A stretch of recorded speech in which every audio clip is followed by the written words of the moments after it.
नमस्कार मित्रों, स्वागत है एक बार डिकोड एग्जाम में।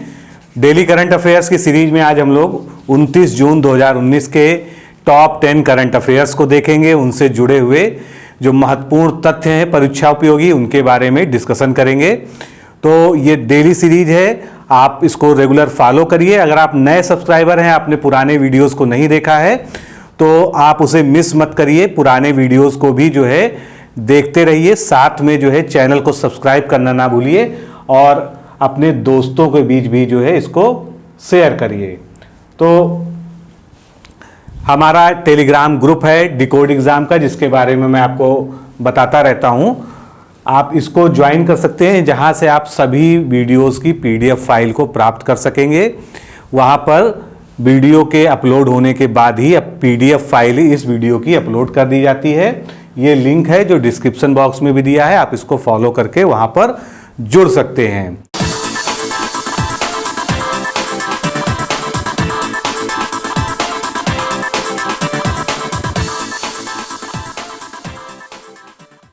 तो चलिए स्टार्ट करते हैं हम आज का वीडियो। पहला प्रश्न देखते हैं। हाल ही में सिंगापुर में आयोजित हुई जूनियर गोल्फ चैंपियनशिप प्रतियोगिता में भारत की किस जोड़ी ने जीत हासिल की? तो ये बड़ी उपलब्धि थी जूनियर गोल्फ चैंपियनशिप में, जो कि सिंगापुर में आयोजित हुई। इसमें अर्जुन भाटी और आर्यन रूप आनंद, ये दोनों भारतीय प्लेयर हैं जिन्होंने जूनियर गोल्फ टूर्नामेंट में जीत हासिल की। ये गोल्फ चैंपियनशिप 24 से 27 जून तक आयोजित हुई। अर्जुन भाटी ग्रेटर नोएडा यानी उत्तर प्रदेश के रहने वाले हैं। इस तरह के भी प्रश्न कभी कभी खिलाड़ियों के संबंध में पूछ लिया जाता है कि वो कहाँ के निवासी हैं। और आर्यन आनंद ये बेंगलुरु के निवासी हैं। इस प्रतियोगिता में भारत पहले, मलेशिया तथा दूसरे तथा फिलीपींस तीसरे स्थान पर रहा। यानी दूसरे स्थान पर मलेशिया रहा और फिलीपींस तीसरे स्थान पर रहा। कुल 13 देशों के खिलाड़ियों ने इस प्रतियोगिता में भाग लिया था। अगला प्रश्न हम देखते हैं। हाल ही में राशन के वितरण में, जो राशन कार्ड बनता है उसके माध्यम से जो राशन बांटा जाता है, राशन कार्ड के वितरण में, राशन के वितरण में पारदर्शिता और सहजता लाने के लिए केंद्र सरकार द्वारा कौन सी नई योजना शुरू की गई है? तो इसके लिए जो योजना शुरू की गई है उसका क्या नाम है? एक राष्ट्र एक कार्ड, यानी वन नेशन वन कार्ड योजना। ये योजना पहले भी जो है प्रधानमंत्री नरेंद्र मोदी जी द्वारा शुरू की गई थी, लेकिन राशन वितरण के संबंध में इसमें इम्प्लीमेंटेशन के जो प्रोविजंस हैं वो अब ऐड किए गए हैं। राशन कार्ड को आधार नंबर से जोड़ने से इस प्रणाली में धांधली रोकने में जबरदस्त सफलता मिली है। अतः वितरण में सहूलियत के लिए वन नेशन वन कार्ड योजना को पेश किया गया है। अब इससे उपभोक्ता दूसरे राज्य की किसी राशन की दुकान पर राशन ले सकेंगे।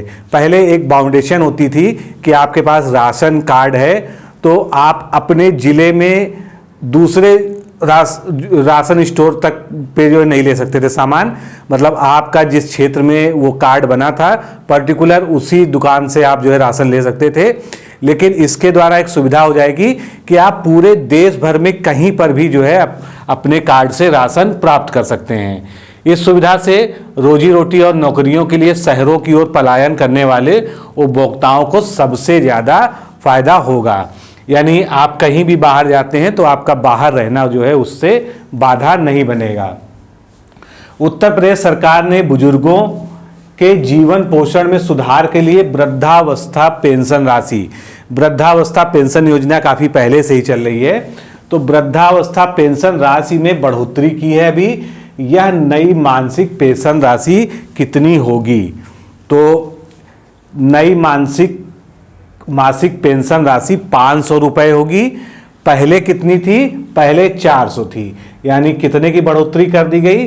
100 रुपये की जो है बढ़ोतरी कर दी गई पेंशन राशि में। और ये जो विभाग है जो इसका इम्प्लीमेंट करता है वो कौन सा है?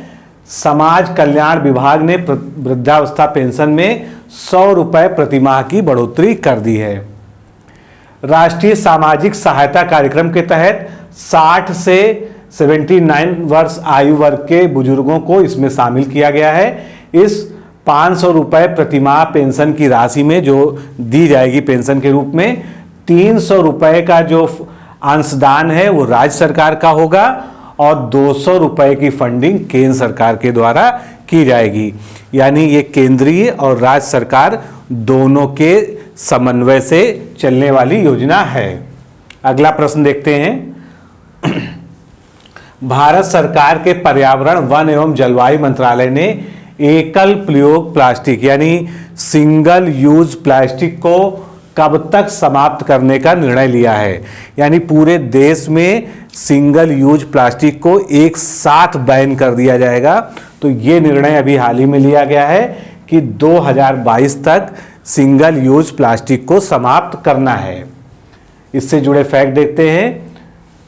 सिंगल उपयोगी जो प्लास्टिक है वो कहाँ पर यूज होती है, जैसे कि extra plastic bag, coffee container, पेय पदार्थों की बोतल, कोल्ड ड्रिंक्स की बोतल, पैकेजिंग करने में जो उत्पाद प्रयुक्त होते हैं, क्योंकि इसका एक बार उपभोग करके इसको फेंक दिया जाता है, इसकी रिसाइकलिंग जो है नहीं होती है या बार बार इसको प्रयोग नहीं लिया जा सकता है, तो इसीलिए इसको सिंगल उपयोग कहते हैं। सिंगल उपयोग प्लास्टिक हर साल उत्पादित प्लास्टिक उत्पादों का आधा हिस्सा बनाता है। यानी जितनी भी प्लास्टिक के उत्पाद बनते हैं उसमें सिंगल यूज प्लास्टिक जो है लगभग आधा होता है, जो 300 मिलियन टन के करीब है। कुल एकल उपयोग प्लास्टिक में से केवल 10% पुनः प्रयोज्य हैं। यानी टोटल जो प्लास्टिक है उसमें से 10% को ही दोबारा यूज किया जा सकता है, शेष का निपटारा किया जाता है। यानी उनको जो है रिसाइकिल करने के लिए उनको फिर से जो है तैयार किया जाता है। अगला प्रश्न देखिए। संयुक्त राष्ट्र की सुरक्षा परिषद में भारत अस्थायी सदस्यता के लिए कितने देशों ने अपना समर्थन व्यक्त किया है। तो भारत को जो है सुरक्षा परिषद में एक बार पुनः जो है अस्थायी सदस्य में शामिल करने के लिए 55 देशों ने अपना समर्थन भारत के साथ व्यक्त किया है। इससे जुड़े कुछ डिटेल देखते हैं।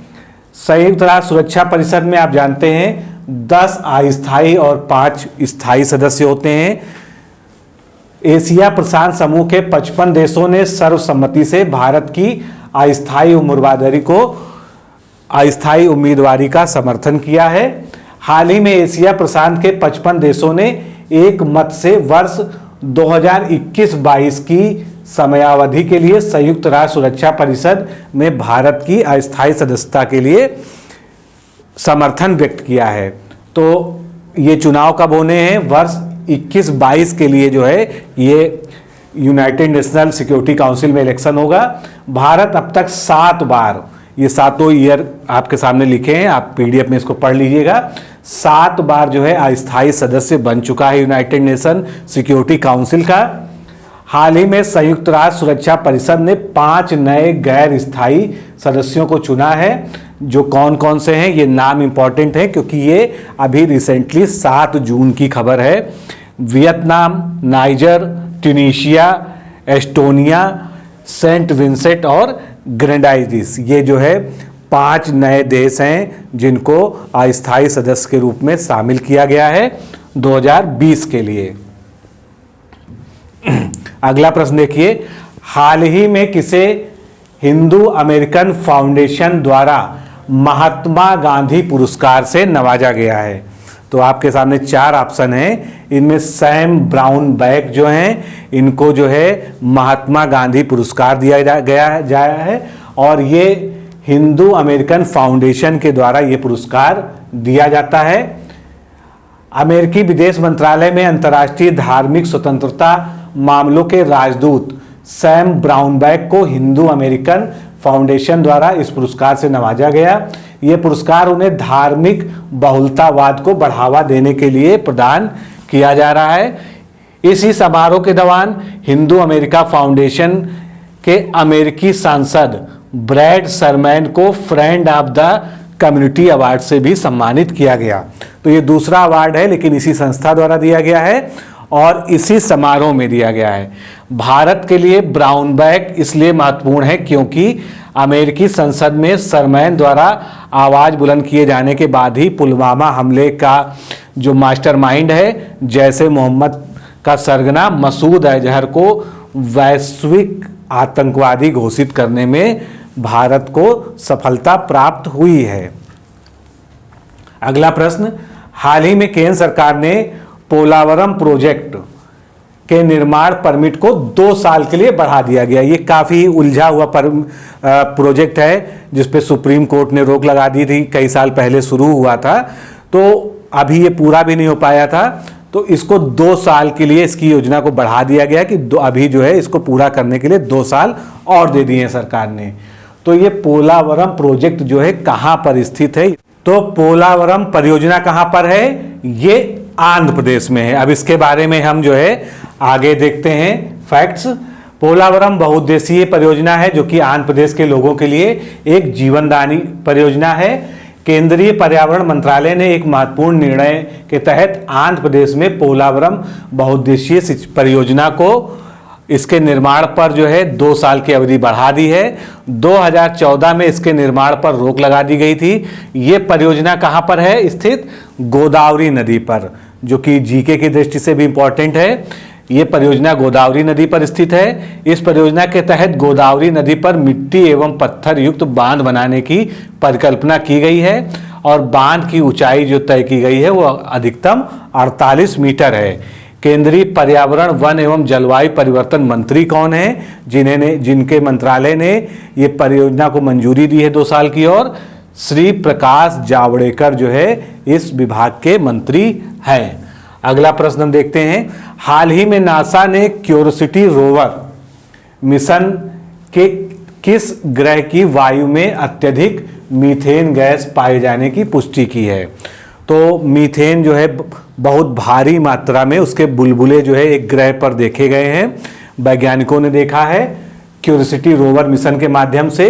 तो वो कौन सा ग्रह है? मंगल ग्रह है। क्यूरियोसिटी रोवर मंगल पे ही भेजा गया था और मीथेन की पुष्टि हो जाने से अब एक बात वहाँ पर वैज्ञानिकों के बीच जो है बहुत तेजी से जो है पुष्ट हो रही है कि मीथेन जो है बहुत लंबे समय तक टिकने वाली गैस नहीं है, पहली बात।